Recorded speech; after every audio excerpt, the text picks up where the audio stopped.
Umpire Mag feed, and I can't wait to go across the pond to listen to Across the Pod, fresh out of Wales. Special stuff. Cheers. Hello everyone, Andy here, and here's what you can look forward to in today's episode. In today's episode, I was joined by New York Jets International Fan of the Year, Ant Cook, as we look ahead to the team's upcoming season. Ant discusses how he became a Jets fan and his International Fan of the Year experience. So I have a very kind of American style of getting into the team.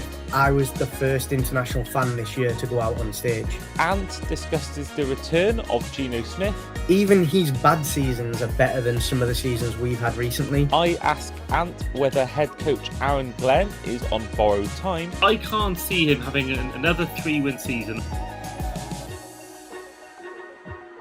And much more as Ant predicts the team's overall record in our win, loss or tie segment. Hope you all enjoy.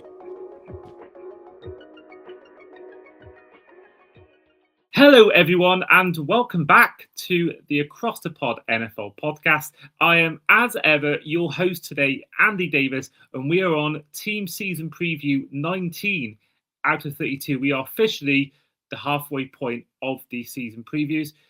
And the team in focus, as you can see from the title of the episode, is the New York Jets. Now with me, I've got a first-time guest on the show today. He is the current reigning International Jet Fan of the Year. On the show today is Ant Cook. And it is great to have you on. It's a pleasure to be on, Andy. I'm very, very excited. Well, yeah, we obviously Jets and Dolphins don't always get on as teams, but you have obviously picked them over all the other 31 teams in the league. So what made you pick the Jets as your team? So I have a very kind of American style of getting into the team, if I'm honest. I was really fortunate at school. I went to the US on work experience. So in 1999, I went over to Washington, Philadelphia, and New York to do hospitality and leisure studies. And one of my days, we went to see a sports event being set up. It was at a university that I've never heard of. Most NFL fans have probably never heard of it, which was Hofstra, which is now I know where the Jets used to train. And that was my first interaction with American football. And as we came out, a practice was already happening because they used to do 2-a-days back then when they weren't soft. And all I heard was all this clattering and loads of noise and cheering. And straight away I was hooked. I wanted to know who it was because all I can really remember of the day is the number 28 breaking through a gauntlet. So that kind of, when I got back to the hotel, I was asking the people that worked at the hotel, and they were like, "Oh my God, you were at Jets practice. That's Curtis Martin." So then at that time, I just kind of came back home and started doing like Yahoo searches when that was still a thing. And that was kind of how I followed for a long time, was remotely online, just checking as much as I can. And then I kind of got the occasional game on like Channel 4 or one of the sports networks back then. Now, I have to ask, being a Jets fan, you mentioned about players. Were you ever tempted to buy a Brady Cook jersey? Right, I'm going to be honest, right? I've had 2 opportunities to get my actual name on the back of a jersey. Both players had potential. I mean, Dalvin Cook, I was like, come on, be the next coming, and it didn't work out. And then Brady was one of those where I could have got it just for the banter, and loads of people were daring me to do it, but I couldn't do it. And then, fortunately, with everything that's happened, I think I'm at the safest point now where what I've said is if by some miracle he makes the active roster this year, I will get a Brady Cook jersey. Love just that. Because, but it's nice to have your name on. But equally, then even if he leaves, it's just my name. So, yeah, exactly. That's the beauty of it. I mean, I've never seen any NFL player have Davis with an E. I've seen a few with Davis, but I've never seen NFL player with Davis with an E. And I think certainly if any NFL player came into the league, joined the Dolphins, and had that name on the back, I think myself I'd be very tempted to do that. Now, not only are you a Jets fan, I mentioned it at the start of the show, you are the current International Fan of the Year, which meant that you got to go to Pittsburgh this year and announce a draft pick on stage. Now, this is really an International Fan of the Year week, because we've got, not only have you been on tonight, we'll have John McDonald on later this week recording, and Brad Simcox as well. So the Vikings and Chiefs fans of the year, who have both been on the show many times before. And you also got to spend time with two of my friends in the Dolphins fan group, Wayne and Martin, or some will say the misfortune. I mean, it's always an adventure when Martin's around, and it was great to spend some time with Wayne. We've been in so many groups over the years that kind of overlapped, but never really connected. But it was quite amusing because Martin came as Wayne's +1, and Warren from Gangrene UK came with me as my +1. And Warren and Martin are friends as well. Okay. And then it started to get a little bit everybody realized we really do know each other. Me and Brad only lived 20 minutes apart and had never met in person. Wow. And then John, obviously, everybody knows John from the Vikings group and stuff like that. So yeah, it was an experience. And we had a really good group of UK fans, but then equally our wider group, our whole cohort was just phenomenal. I mean, even to this day now, we're on about 80 to 100 messages a day in our WhatsApp chat. Wow, that's a lot.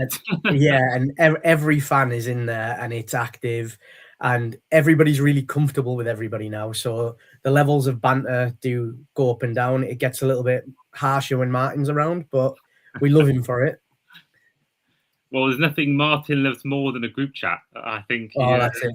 He loves a Facebook group chat, but no. And then obviously the day itself, I mean, you went on stage, you got to announce the 103rd overall pick of Darrell Jackson. I mean, explain that for you, because not many people listening to this show can say they've gone out and announced a draft pick. We've had Olivia Peebles on before, but a previous Jets International Fan of the Year, and we have fans who can, this fan's been to that stage, and that fan's been to that stage, and that fan's been to that city. But not many listeners of this show would have ever, well, if any, would have ever gone on stage and announced a draft pick. So for the audience, explain that experience for you, going there and actually going on stage and announcing a pick in front of thousands of people, not only on the stage in person, but also on TV as well. Yeah, it's one of those, I'll be honest, right? I spoke with Olivia and Fraser, who was our inaugural winner, and I asked them what it was like, and they both went, I don't remember. And I was like, oh, that's so bull. I thought they were just trying to play it down. And I had something that only two other people have had. I was the first international fan this year to go out on stage. So I was the first one called up. 103, the pick started at 100. I just got comfortable in my seat and I was like, right, this is where it's at. I thought I had a bit of time, and instantly they tapped me on the shoulder and went, you need to come with us. And then they went, oh, we need the Chargers and we need the 49ers. So the three of us get taken out back, and it's not that far, but it seemed to take about 25 minutes to get there.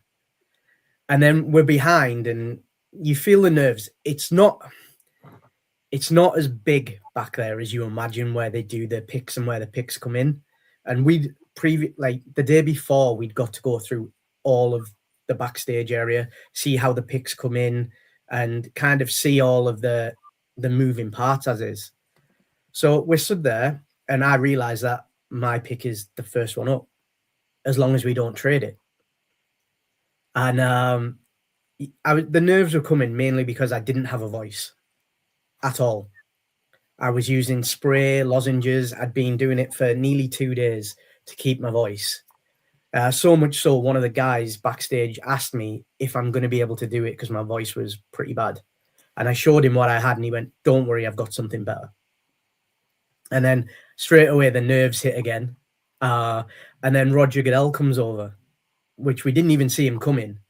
And he just kind of put us at ease. He was like, look, it's going to be loud. Just go out there, enjoy it, take it all in. And it sounds daft, but it really did help. Then he went, you'll hear booing, but they only boo because they think it's me. And I was like, yeah, that's going to make me feel better. And then, yeah, you go through and you do your bit. I won't give that bit away just in case anybody gets to do it next year, because that little bit's a bit stressful. Then I went to like the wings of the stage, and they just had a lady there who essentially just puts a hand on you and just gives you a tap when to go. Now, we'd already walked the stage, so I knew how big it was. And I knew what I was walking out to because I'd done it previous. I was like, right, get it in your head. Don't fall over. And as I walked out, it kind of hit what was happening. But it's about 8 steps before you get into view. So you're already in full pace by the time anybody can see you. And as I turned, all I could see was Colleen Wolfe and Cynthia Freeland just staring over at me. And straight away, I was like, don't fall over, don't fall over. And I'm just looking at them. And then like Colleen kind of give like a little nod as if to say, you're in the middle, turn. And I just kind of turned around. And then instantly, I will tell you now, I didn't see anybody. And there's thousands of people. And I've seen the video. And I can literally tell you about 8 people that I know were in the crowd because I know them. And then as I got to the podium, you could hear the noise, and I kind of do this, like trying to get the crowd to go louder. And then all I could hear was International Fans of the Year going absolutely mental. The guy had told me that my voice would last for about a minute, and I got about a minute. I did stumble during the announcement. I'm fortunate that on the Jets TV show, they edited it for me. So the one that I've put online is the edited version, but my voice dropped as I went to say Jets at select. So I had to like stumble back, but yeah, it didn't actually take anything away. It was one of those things that the total adrenaline of it and the fact that I'd done like loads of draft prep, and I had the guy that we picked as like my number 4 best fit for the Jets in that position room. And the only player that was really still on that I liked more didn't even get drafted because he had issues with his lungs. So I was quite happy with the pick. But then going back out, got to high five the guys, said we'd have a beer when we finished. And then I just went back to my seat. And then obviously you get all your high fives going back. I think in total I was gone for about 40 minutes and it felt like about 8 hours. And I couldn't tell you anything really about the time other than what I've watched back. Amazing. That it's a unique story. Only a few get to tell. We've had a few International Fans of the Year come on the show over the years. And yeah, it's always amazing hearing these stories.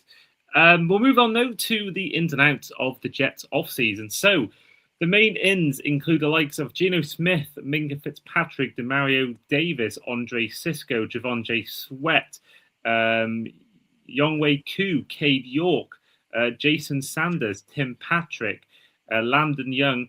The main outs include the likes of Justin Fields to the Chiefs, Jermaine Johnson II to the Titans, Elijah Vera Tucker, as well as Tony Adams, not the former Arsenal centre-back, for those listening.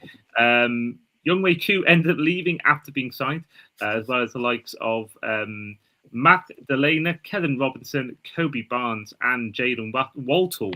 And then in the draft, you took David Bailey, 2nd overall linebacker from Texas Tech, tight end Kenyon Sadiq from Oregon, 16th overall, and Omar Cooper Jr., the wide receiver from Indiana, all of these being in the first round. You took cornerback D'Angelo Pons in the 2nd round. In the 4th round, you picked yourself, Darryl Jackson Jr. Also took Cade Klubnik, as well as in the 6th round, Anis Cooper. And in the 7th round, you took safety VJ Payne. And for you, as a whole, your take on the team's off-season? I'll be honest with you. The biggest in this off-season you didn't mention. in my opinion.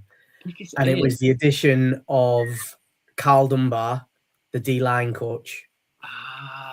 Yeah. Now, main reason being is like you know, I mean, you even beat us last year. Like our defensive line was awful, and Dunbar brings something that not many coaches have. He'd already been at the Jets. He had success at the Jets. The issue we had when he was originally there is the fact that our secondary and linebackers were awful. So bringing him in this year, and then obviously having Aaron Glenn call the plays, I think it changed a lot of what the Jets needed to do this offseason.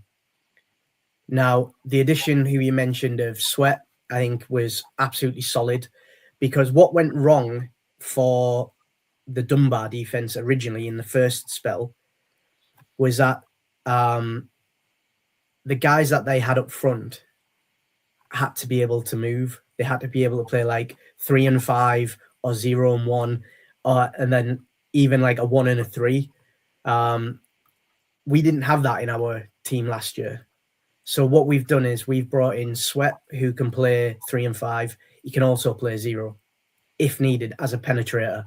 The same as David Onyemata. We brought him in because he plays 2 positions. Predominantly, we're probably going to play him at the 3, maybe 4, 5 tech-ish.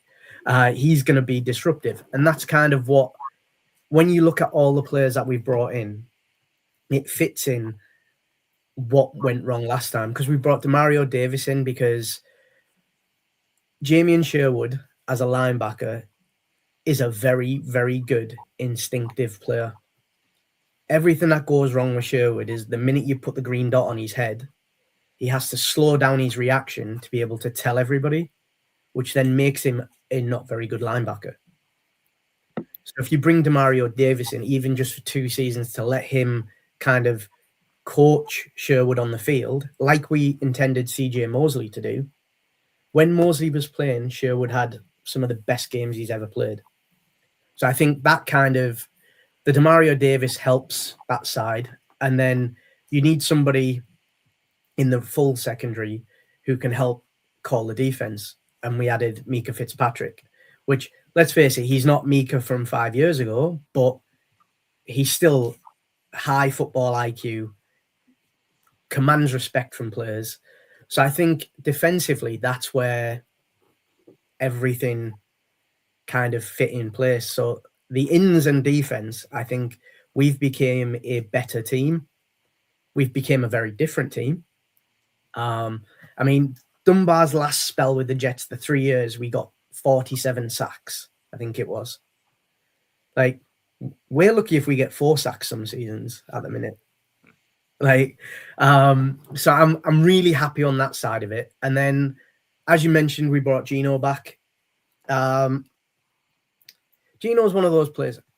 As a New York Jets fan, and many Jets fans will say this, we've never, ever wanted a superstar quarterback recently. All we want is one that can throw a ball.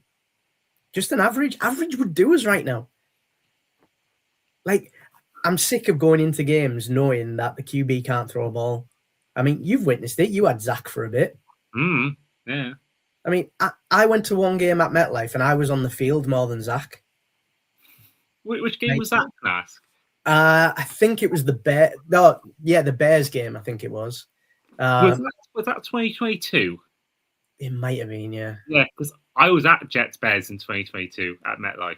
So I remember that. I remember seeing fans on the field. I remember that day. Yeah, because I saw Olivia after the game. I met with Olivia in a bar after she'd been on the field as well. So it must have been when you were. Yeah, I think it will have been about that time. But yeah, it was just one of those where when you look at our quarterback choices over the years, they've always had a gleam, like an absolute glaring negative about them. Where is Geno a superstar? No. Can Geno be a decent quarterback in the league? Yes, he's done it for a long time. Even his bad seasons are better than some of the seasons we've had recently. Now, the big question on the QB side of things for the Jets, for me, is if Bailey Zappi doesn't get QB2, he has to go. He can't stay on the team. And then you just keep Brady Cook as a 3. Because Cade Klubnik at the minute, I had Klubnik as, I think, QB4 for the Jets. So all my draft prep isn't on how good the player is, it's how good they fit the coaching. And I had him as QB4, maybe 3, because it was questionable. I had them pretty much the same score with Nussmeier. And he's had a great camp so far. Today was a bit sketchy, but he's done relatively well to say, you know what, I can play in this league. So that side's sound. OCJ, you know, like we can't just let the Giants have OBJ. So I liked Cooper at college. I'll be honest, I didn't have him as high as many people, mainly for the fact is that I didn't like Mendoza. And I just thought it was very system heavy. So, but actually Omar's doing really good at camp. I think he's an absolutely solid player and he fits really nicely with Garrett and AD Mitchell, who now we've got 3 very different players that you can't really leave any of them. You have to give equal respect. And then the addition is Sadiq. I mean, that was a luxury pick that nobody saw coming, which is crazy because we've just got Frank Reich, who likes to play 2 tight end sets. So why would we not look at possibly one of the best tight ends to come out of college in 3 years? It's crazy. So yeah, our additions, I'm quite happy. Kicker, I don't want to talk about kicker, Andy. Like it's getting to the point where I'm actually going to go and try out. Like I'm probably better than any kicker we've brought in. At the moment, we've got Sanders, who obviously you'll know fairly enough about, and then we've got Cade York.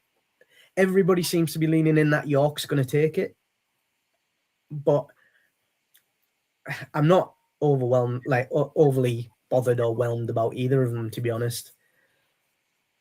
The Sanders, I think, in the Dolphins, there are times where he'd find the hard kicks easier than the easy kicks. Sometimes I can't think, was it 2024 season where he was hitting a lot of 50 pluses, but he's struggling with like the 20 to 30 range. But Sanders was a good servant to us. I was sad to see him going away. Obviously, the injury had a part to play. Obviously, Riley Patterson came in and did a good job. So you kind of the writing was on the wall when that happened. So I think you've got a good kicker. I don't think he's, I think kicker's a kind of position where I don't think it matters. I don't think it matters too much whether you have the top kicker or the 10th best kicker. So I think as long as they're competent, I think that's for me that's the most important thing. And Sanders was mostly at the Dolphins, apart from maybe towards the end, a very competent kicker. Even kicked the kick that got us into the playoffs one year. So I mean, if he wants to stay and do that for us, I'd take that. I mean, it honestly it is. It's one of those where I kind of feel the same thing. Like it's got to the point now where I just want a kicker who can make extra points and is good from 40, 85, 86% of the time. I could take that because I would hope that we don't have many more games that are won by a kick in the dying seconds. So that's the hardest thing that we've had over the last couple of years. Like, if we'd have had 3 more minutes in it, like half a dozen games, we'd have made the playoffs at least twice. That's the worst part of it. Like losing it in the last second is like what we've done for the last 3 years. I've always said I don't mind getting beat, but I hate losing. I think I'm of the similar mindset. I've always been of the mindset that I'd rather lose 5-0 in football or lose by 4 touchdowns in a game than lose by, like you said, a field goal, a walk-off touchdown. I feel like if you lose a game by 40 points, you're like, well, just wasn't our day. But if you lose by 3 points, there's always those what-ifs that niggle into your mind. Yeah. You always think about it. So, yeah, I'd much rather lose by 40. But you did mention one in that we talked about the players that are coming in. Frank Reich, is the new OC. Of course, best known for his time with the Colts as head coach there. What's your take on well, our former division rival back in the day, the Colts? What's your take on the addition of Wright? Because he didn't have the best time in his last head coaching gig. Well, that's it. There's certain coaches out there who I feel are not head coaches. They are phenomenal at coordinator, but are not meant to be a head coach. Now, that's not a bad thing. You can still have great success and have awesome careers as OCs. Look at Eric Bieniemy. Like, nobody takes him as a head coach because they know he's better as an OC. And he still gets he gets the jobs that he wants. With Frank Reich, I can't mention the team that he's best known for because I hate them more than any other. I hate them more than any team in our division. Interesting. That is interesting. But you've got to think the split happened as I was getting into the league. So obviously not really understanding how the split happened. I've got this team that we were battling against. It was always pretty close between us and them. So in my head, they were our rivals. Like, they were the Sunderland to Newcastle, etc., etc. And when they split, I can remember like the first year that they split over, I think they won that Mickey Mouse division and made the playoffs. But we had the same number of wins and didn't make the playoffs. And I just found it infuriating that the 1 year where we'd played really well and they get in because they get a place for winning a crap division and they only won the same games as us. And I've never got over it. Like, the best thing we ever did was trade Sauce Gardner because then he got injured and now he's going to lead them to a 0-win season so we get the number 1 pick next year. And we'll trade it to you so you can take a quarterback. We might not need it with Malik Willis. He might be the guy. To be fair, I like Willis. Yeah. I loved him coming out. I think he's a really good guy. I just don't know how that's going to land. But I genuinely, I wish him well. You guys, not so much. Well, I share that sentiment. I love New York, but I can't ever get on board with the Jets. But I mean, I did a really brave thing last year. I went to Miami versus Buffalo in Buffalo. Oh, that was, I mean, I was cheering for the referees and Ashton Davis because Ashton Davis is like one of my favorite all-time players. And he had a ball in that game. So honestly, I don't think I've ever had so much fun at a game because I didn't care who won. If it had been a 0-0 draw, I would have had the best time. I mean, that would be quite cool. The thing that lowest score has been, I want to say, either 3 or 6-0. And I would love, if you're there for a 0-0 tie, that would be history. I would kind of, even though it would be quite hard to watch at the time, it'd be quite funny. And it would be a bit of history. You'd be able to say you've gone to a 0-0 tie. So, not something you want to pay $80 or more for. But I mean, now for the Bills game, it's closer to $8,000. $8,000? But I think the average ticket now for a game this season at New High Mark is about $800 for nosebleeds. Like, that's insane. And they've got less seats than what they had in their old stadium. God. Yeah, rough. We don't have that at MetLife because MetLife's huge.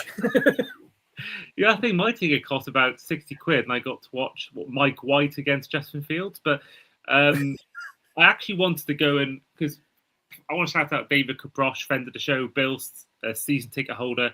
I went to a Bills game in 2023 and I always said to him that I would come to the new stadium when Dolphins Bills are playing. And just by chance, this year the Bills Dolphins falls on a weekend I can't do. But in a way, I'm glad I can't go now because I don't think I want to pay that much money for a ticket. I mean, the most I pay is like 150, 200. I pay 250 quid to watch Aidan O'Connell against Zach Wilson in Vegas. one time when it was meant to be Aaron Rodgers against Jimmy G.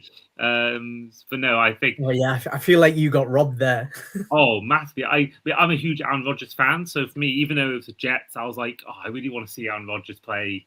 I was in Vegas anyway, so I thought, well, go and get a ticket. And then I bought that like in June. And then obviously the first weekend hit to the season, and Rodgers season-ending injury 4 plays in. And I remember watching that in the States at the time, and but that was incredible. That was stunning.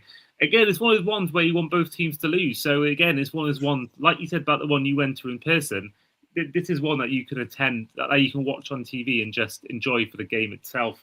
Yeah. Moving on to our final talking point, which is Aaron Glenn. Now, came in with a lot of hype after his time with the Lions, number 1 seed in the NFC, Conference Championship the year before that as a coordinator. Comes in and had a really poor year. A defensive coach, but 0 interceptions the entire season. How hot would you rate his seat? Because I can't see him having another 3-win season or whatever it was last year, 3-4 wins. I can't see that happening again and him keeping his job for the next season. What's your take on his hot seat going into this season? I think at the moment, it's relatively cool. I think there's people with lighters ready, just in case. But ultimately, there were a lot of circumstances last year. Now, equally, Aaron Glenn came in with the largest balls any person has ever done. And he dropped it all on a table and was like, this is what I'm going to do. Now, that's great if you've already got the foundations for that. He didn't have the foundations for it. But equally, we didn't have the players for that style of football either. Like, we didn't have like the same build as what the Lions had. Like, we didn't even have a player that was like Aiden Hutchinson's right leg when it was smashed up. Like, our edge rushers last year were non-existent because they didn't play the style of football that Aaron Glenn liked. But I've never been the biggest Sauce fan, I'll be honest with you. I think he's a stat padder. I think he's lazy. And I think he hands off anytime he's going to get beat. He did it so much against the Dolphins when he was one-on-one with Waddle. And he palmed him off onto a safety, and then Waddle gets the ball because then the stat doesn't go against Sauce. And when you watch his games, he does it all the time. And he'll fake an injury if he goes down. He'll get up and he'll hold something as if to say, oh, I think I've got a niggle. That offsets his play. That's not the type of player you need in that style of defense. Now, don't get me wrong, there's players like him all over the league, but there was a lot of issues last year. Like I said, we had Sherwood in the middle, who's not really at that point where he can control everything just yet. Now, I'm not making excuses. Aaron Glenn made some horrible mistakes. And when he first signed, I said I had a feeling that he would get sacked after the first year. I think we were pretty close to seeing him gone this last year.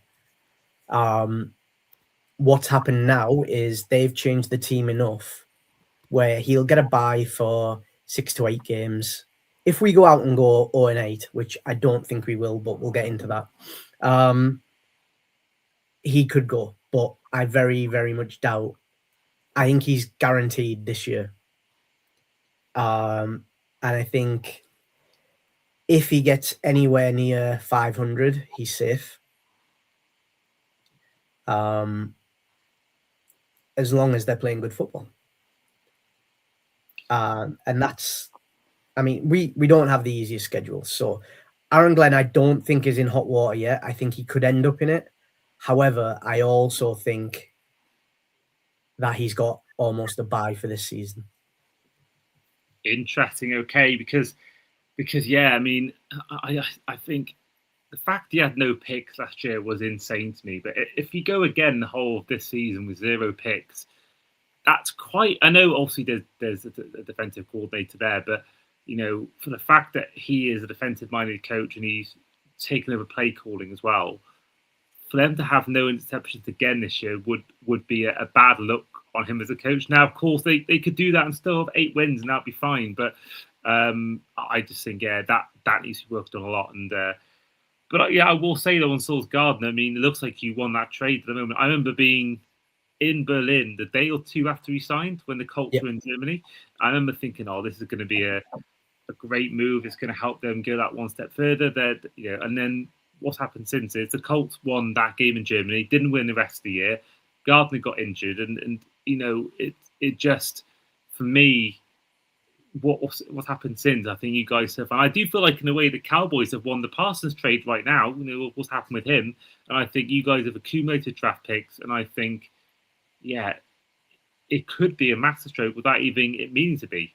Again, as draft picks from him. Yeah, I mean, it's one of those things where I remember a lot of fans being really upset. You don't trade away the guys that you draft, you show loyalty. But in reality, he didn't, other than his rookie year, he didn't perform to the level of the pick that we picked him. We cleaned up on what we got back. But equally, you know yourself, you've been around the game a long time. It's very hard for a team to keep 3 first-round draft picks for a second contracts because they're expensive. I mean, we've done the same this year and we've got the same next year. So I'm looking at it going, I can see the Jets trading at least 2 picks either further back or away next year or to move up, because we genuinely can't afford to have 6 first-round picks in 2 years. Like, nobody can afford that. Like, not unless the NFL are going to start charging £1,000 international game tickets. We ain't paying for that. So it's one of those where I think it was great business. And that's what I like about Muji is he's very analytical. He's very business led, that's the side of the football I like. Like, if you ask me scores of games I've been to, I can tell you who won and I can tell you a rough score. I can't remember the actual score, but I can tell you about the way that we managed the game, how we change people, because that's the side that I'm interested in. I'm interested in the psychology and the analytics. I mean, I think I'm the only person I know that's already got a draft board ready for next year. Wow. Wow. That is impressive. That is so great. Yeah, I'm always kind of like looking ahead. I've just started a daft TikTok series talking about each state one at a time, just looking at FBS schools and picking players that shouldn't be on radars, but maybe should be for little surprises, which is kind of cool. But I'm doing Georgia this week, and there's so many freaking schools in Georgia. It's like, it's mental. So yeah, but I enjoy that side of it, and I feel like that's what the Jets are finally kind of embracing, the AI and the data analytics. So I wouldn't be surprised to see some surprises come out. I mean, the only one we've done this year that shocked me was Arnez Cooper. I didn't have him on my list, which it's the only player this year that wasn't on my list. So yeah, I'm excited by that we're actually moving forward. We're going down that Rams kind of route of we'll move anybody if it means we get the tools that we need. So yeah, I'm definitely that route inclined. Fair play. And quickly, I'll give you the chance to quickly plug your TikTok videos that you mentioned. Where can people find that on? We will put a link in the description as well, but where can people who are listening? So it'll be on Gangrene UK on TikTok, and it'll be on Jets and Juice as well, which is my personal one where I kind of just go a bit crazy. It's mainly just alcohol and football. Like, it's the kind of the Jets fan thing. Like, you need the alcohol to get through the season. So sounds very familiar. Let's head to our final segment, which is win, loss, or tie.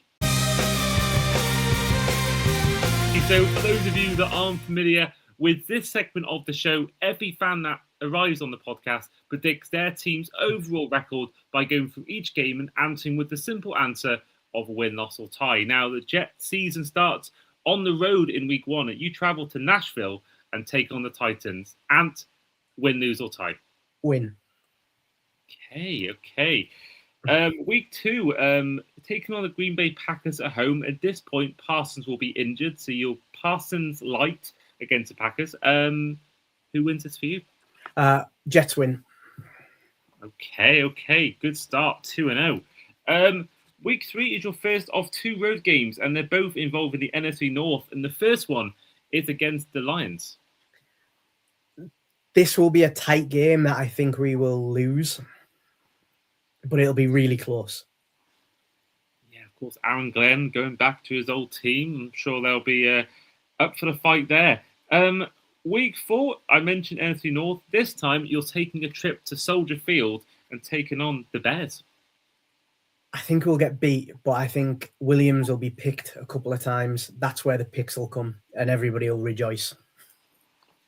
Tell you what, if those people who are listening who want to travel to Jets games, if you're Jets fans, so week 3 Detroit, week 4 Chicago, then you've got Cleveland in week 5, New England in week 6. That's a 4-game stretch where you could logistically do it and not be too far to get to each place. Like Detroit and Chicago aren't that far apart. No. And Chicago isn't that far from Cleveland, really. And the same thing with Cleveland to Boston. So it's you see some schedules and it's like, let's say, right now, let's look at the New York Giants. You've got Commanders week 5, and then you've got to play in New Orleans. So you're playing in New York, then you're playing in Houston, and then you're playing in Philadelphia. But this schedule, in terms of fans who want to, go to games, whether you're living in the States or living in the UK, that's a good stretch of games. That you could, and also you can go to Green Bay when it's sunny, not when it's cold and snowy. Week 5, you are at home to the Cleveland Browns. We'll beat the Browns. Okay. I don't think did I ask you what your prediction was for Chicago? Chicago. That Chicago will beat us, but Caleb will get picked. Interesting. Week 6, you're back on the road, and this time you're taking on the New England Patriots. We will beat them in Foxborough for the first time in forever. Wow. That will be a big win. That will be a huge win for the Jets. Week 7, here we go. You are hosting my team, the Dolphins. I think we beat you at home. Okay. The mute button is ready. If you Week 8, you're taking on at home the Raiders. I think we beat the Raiders at home. Okay. So in week 9, you are taking a trip to Arrowhead and taking on the Chiefs. I think this will be Mahomes' I'm back game. He'll find his flow and the Chiefs will beat us. Well, week 10, moving on to a home game against the Buffalo Bills. We're going to beat them at home because that's the official Jets trip day. So I'll be at that game as well as week 1 and week 2.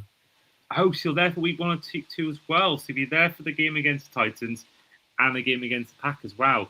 It sounds like it goes to a lot of games, actually. How many games have you been to in total for the Jets? I'm averaging NFL games 2 to 3 in the US every year for the last 4 years. And then the international games, which the Jets have had a lot. So yeah, I think I've seen the Jets 10, 12 times maybe. Nice. That's it'll make sense in a minute, but what's your record at Jets games? Oh, it's terrible. I think I've seen 3 wins. Fair. The reason I ask is because I've been to 8 Dolphins games. It took until the 8th attempt in Madrid to see us win a game in person. I've seen us lose in London. I went to the Tua concussion game. You could argue which one, but the one against the Bengals. Saw us lose in Miami. Saw us lose in LA. Saw us lose in New York against you guys on my 30th birthday, well, a day or 2 before my 30th birthday in 2020 or January 2025. Saw us lose in Miami again. And then it finally took until an overtime win against Commanders in Madrid to end that streak. So I was 0-7 until that point. So it felt nice to finally see a win. That was some good stuff. Week 11 is a game on the road in LA against the Chargers. So I think we beat the Chargers and then we lose to the Dolphins in Miami, but it'll be controversial. Controversial in what sense? I don't know. I've got a feeling that there's going to be some dodgy flags because every game I've seen so far, I don't get the feeling that there's going to be controversy. But that Jets game and I think by that point, like just off quick math, I've got a feeling that we will be on to be able to make the playoffs. I think we'd be chasing a wild card at this point. So the Jets will go into it a little bit feisty and it won't work out. So we'll get beat in Miami. Yeah. And that's like Thanksgiving week. It never ends well. Every game I've done on Thanksgiving's been sketchy. I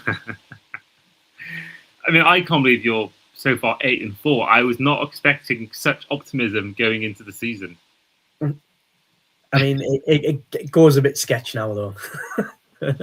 Well, we go on to you mentioned that week 13 is a bye week.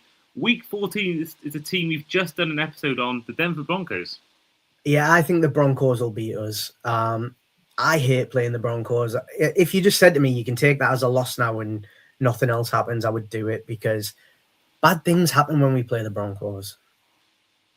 Like we lose players or freak injuries or people get sacked after the game. It's brutal. Like I'm sick of playing them. I want to play somebody new. Well, this could be the one you're dreaming of. Week 15, you are on the road to the Arizona Cardinals. And it'll be a nice warm game because it's Arizona and it's never cold. I think we beat the Cardinals. Yeah.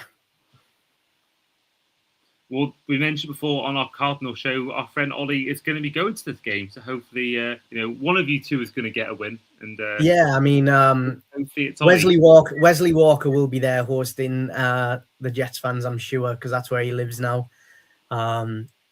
Which I know all Miami fans love Wesley Walker just for his history. But yeah, the Cardinals game will be a good one. I've always had a lot of fun with the Cardinals fans, even in like when they were at Twickenham. They're just a good bunch.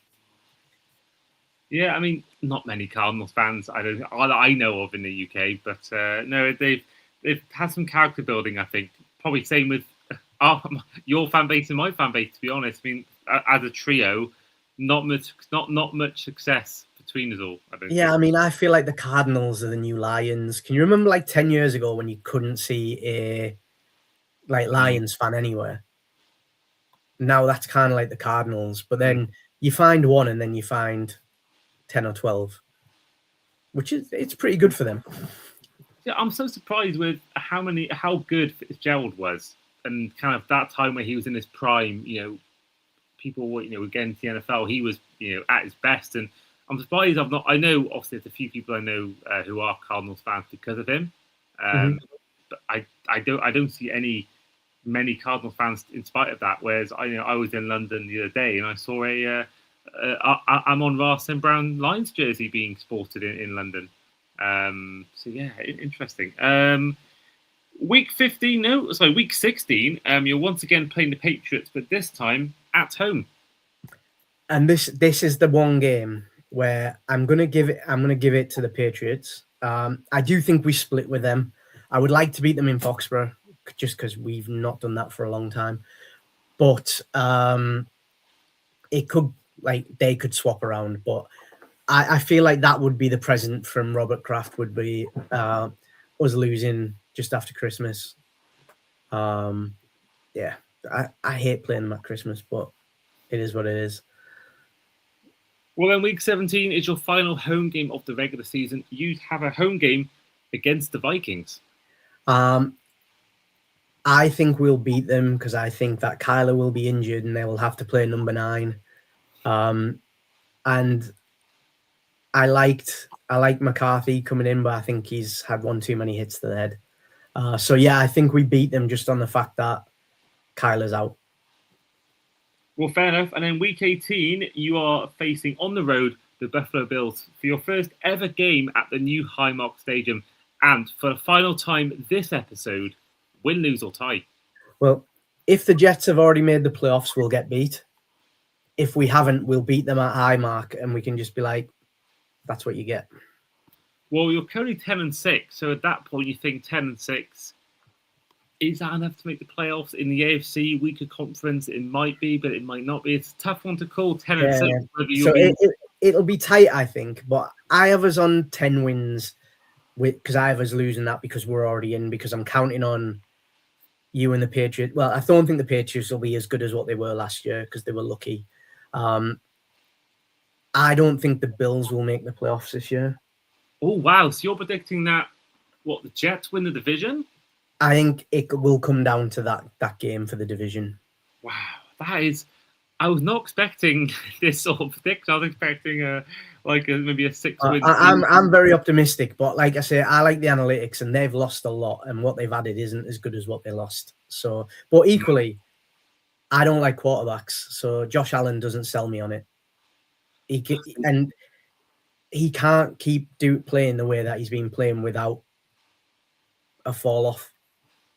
Yeah, I mean, for me personally, I'm a big fan of big body quarterbacks. I kind of think I think of my ideal size for a quarterback, and I'm always been a big fan of deep arm quarterbacks. I've always been a big fan of these quarterbacks who can sling it deep. For me, Josh Allen is for me personally, it's a perfect quarterback. He's strong, he can move.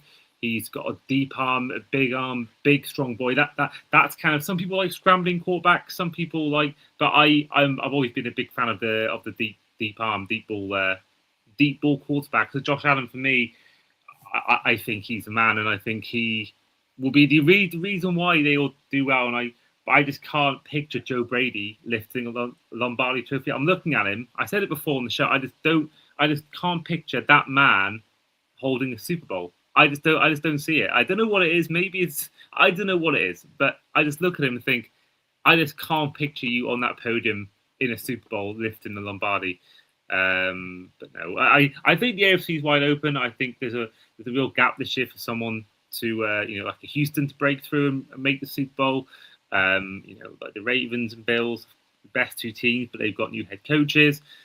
The Chiefs could come back easily. Broncos, Chargers. I think it's wide open. I think it's really wide open. Yeah, I mean, that West division is wild. Wild West. Yeah, I mean, you just look at it and you could make a case for any one of them in the playoffs. Easily. And apart from the Raiders, but certainly the Broncos, Chiefs, and Chargers, those three teams are so good. And I think the Chiefs will come back. I don't think they'll be bad again. So I think three teams could make the playoffs from that division. I really do. Well, then we have to win the division then. So I can't be done out again with a good... Well, to be honest, I'd be happy with a sniff at the playoffs and a winning record. Like that would be like getting to the playoffs for me right now. That would be like, can you remember when Cleveland had 0 wins and they had all the fridges with the beer locked up? Yeah, did he? Then they beat the Jets because we did them a favor and they all got to have beer. Can you imagine New York when the Jets make the playoffs? Oh, I mean, it's going to be worse than when the Knicks won the championship. I mean, that's crazy. And I loved seeing, because obviously that was on when the World Cup was on, and I loved seeing the English football fans who knew nothing about basketball were suddenly getting introduced to, the most incredible basketball game I've seen in a long time, that comeback win. Yeah. I love seeing those English football fans in the World Cup, and they were witnessing what. They were witnessing history, like no other game for forever, and they didn't quite realize what they'd witnessed. And like ticket stubs, anything from that game is worth a mint because of what happened. I mean, I'm not the biggest pro basketball fan. It would be the Knicks, just because of my trip. I got to go to Madison Square Garden when I was at school.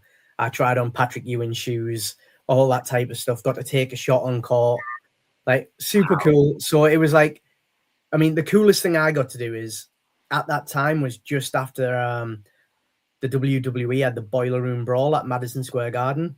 We got to go in the Boiler Room and see the blood stain from Mankind's head.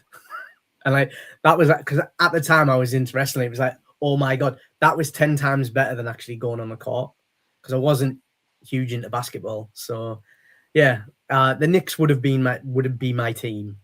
I've had a jersey for about 10 years, but too many games to watch. Too many games. Yeah, that is my problem. That I love Steph Curry a lot, and I'm big on the Oilers and hockey due to family being living there. So I love those two sports. I know what you mean. It's a lot of games. I don't see why it's not a 30, 40 game season. I don't see why it needs to be 80 games and obviously even more in baseball. I just do not get why it has to be 80 games personally. I don't see it. And even things like, the 7 game, I don't agree with the 7 game series. I sometimes prefer watching the play-in game than I do sometimes the early playoff rounds, because I prefer having just one game where winner goes through rather than having this best of 7 series. I would change a lot in basketball and hockey for that. I would reduce the fixtures and make it less games in the playoffs. Yeah, I mean, I love March Madness in the college basketball for that exact reason. It's one and done. Like, you get beat, you're out, and you have a bad game against a low-ranked team, and you're out. And then all of a sudden, there's a storyboard happening. It's amazing to watch all of kind of the permutations, but I think nothing has the excitement like NFL Sunday. Nothing beats it. And when you get Ford Super Sunday from midday, and then you get from 6 p.m. onwards, you get NFL, and you get that brief period where you get a double screen of Premier League on one screen, NFL or Game Pass on one screen showing your team, and then Red Zone on the other device. It's quite a sight when you got Red Zone, Game Pass, and also Sky Sports on Premier League. It's quite good. I love that time of year when you get like a big Premier League game and you get Red Zone on it. It's incredible. It's sensory overload, but we wouldn't have it any other way. No, I mean, I'm sat here now with 4 screens. Wow. And those screens are all split into multiple screens as well. Oh wow, that is a real sensory overload. That's impressive stuff. But that is the end of the show. So, and first of all, a huge thanks for coming on today. Oh, it's been a pleasure, mate. Always good to chat ball. Well, for those of you that have watched this show on YouTube or listened to it on Spotify and you liked what Ant was talking about, and I'm going to give you a chance to plug your socials if you'd like to, that is. Absolutely. I mean, I can be found on Gangrene UK Facebook group, and we're on Instagram. We are on TikTok, X. I mean, if you're still using that, we're kind of on there. I hate X. And then personally, I am the Spirits Evangelist. I'm on Insta, Facebook, X kind of again, and TikTok. So yeah, you'll find me on there. Fair play. So yeah, I'll put all the links in the description to the episode. But yeah, do give them a follow if you haven't already. But in the meantime, this has been our New York Jets season preview. I have been, as ever, your host today on Across the Pod, Andy Davis, and our guest in Jets International Fan of the Year, Ant Cook. And we'll see you guys for our next team season preview. See you then. See you soon.